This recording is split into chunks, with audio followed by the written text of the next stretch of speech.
You have to have an intention. And the cool part about it is it's your intention. If you start mixing without a plan, your mixes are going to feel uninspired. They're going to feel detached from the artist's vision. And really what you're doing is you're kind of just creating a template for yourself.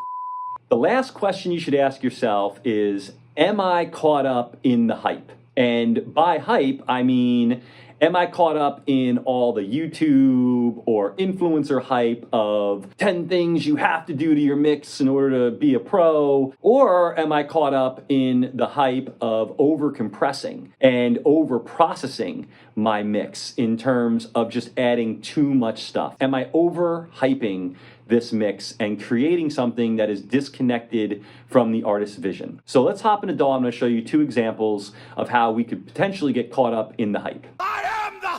Okay, so how can we get into trouble with plugins, whether in the wrong order or too many plugins on a mix? So this is the original EQ that we have, the top slot, and then I created another EQ where it'd be similar if we were going into the mix while we were mixing and starting to kind of dime and change the EQ curve because we felt like, oh, the vocal's not cutting or whatever it might be. What ends up happening, and pay attention, I'm gonna keep the compressor up. Notice what happens as I start to change between these 2 EQs. So here's our normal EQ that we had.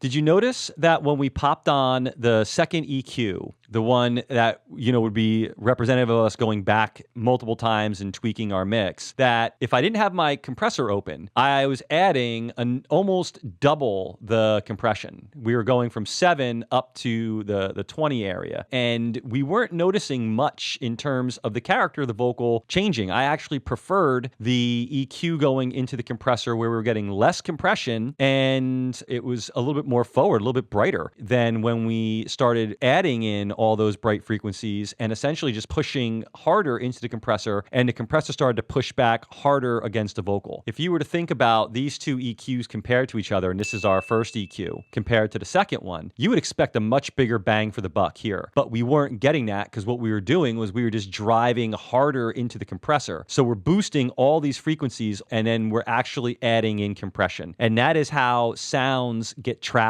in your speakers, because we have too many plugins on, and then we either start adding plugins at the end, and then that creates this cascading effect where we have to run to other, instrument sources and start re-EQing those, or we hop back into the session EQ that we already put on and start pumping frequencies in and then lose sight of the downhill rolling effect of the audio and now how that's rolling into a compressor, and the compressor says, oh, well, you just increased this source by, 8 decibels because you just did, an 8 decibel EQ gain. Now you're driving harder into the compressor and the sound's going to start getting trapped. So that is one way that you can create mistakes or problems in your mix that you're not sure how to dig yourself out of. The second one is going to the master bus at the end. This is not a mixed track. This is literally just the track as it was after the time of recording. So here I am and I'm mixing and I'm hearing, this mix as it stands right now.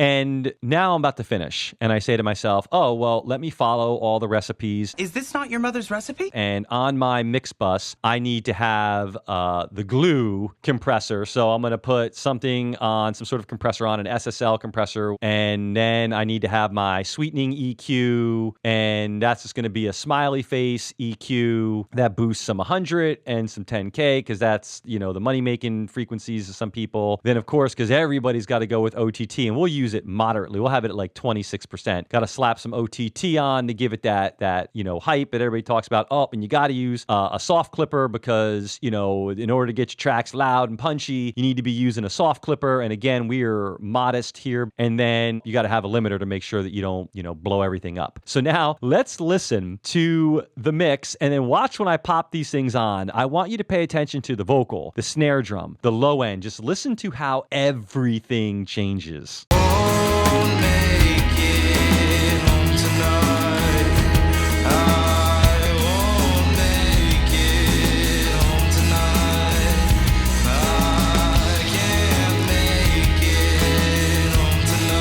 the whole mix changed. Oh, snap.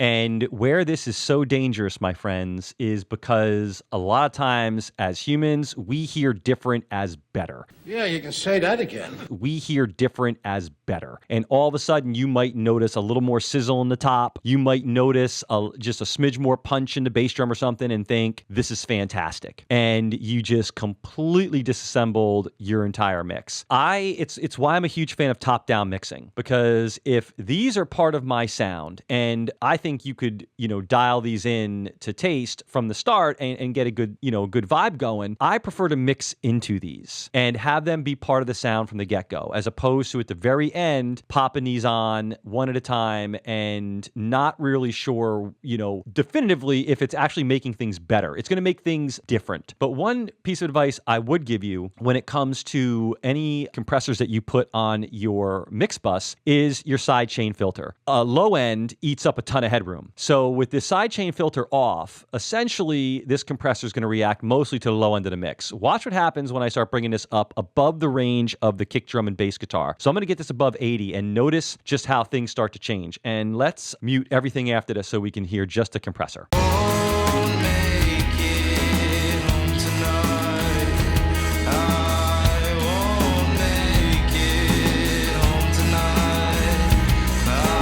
Notice how when the sidechain filter's off, we are getting more compression because it's grabbing onto that and it is less defined. And then once we start telling the compressor, stop listening to the low frequencies and start just kind of tucking in the mid-range a little bit, the low end gets punchier. And again, we have one of the relatively more slow attacks set, an auto release. So it's just listening to the material and determining when to release. And all we did was kind of move the sidechain, but we're not doing anything crazy. It's not like we're diming this compressor. But you could see how just having the wrong settings on this can completely unravel your mix. Okay, my friends. So again, asking yourself, who and what am I listening to? Am I making panic moves? And am I caught up in the hype?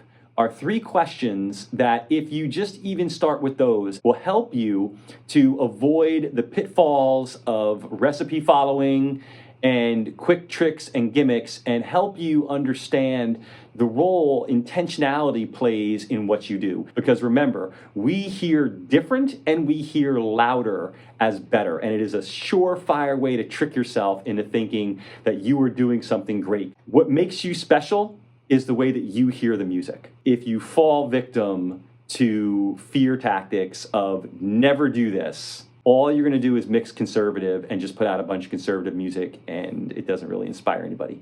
And we are here to inspire. So have a fantastic day mixing, my friends. Please don't forget to like and subscribe, and let me know in the comments below what you think of this, any other kind of videos you want me to make, and I will talk to you soon. Take care.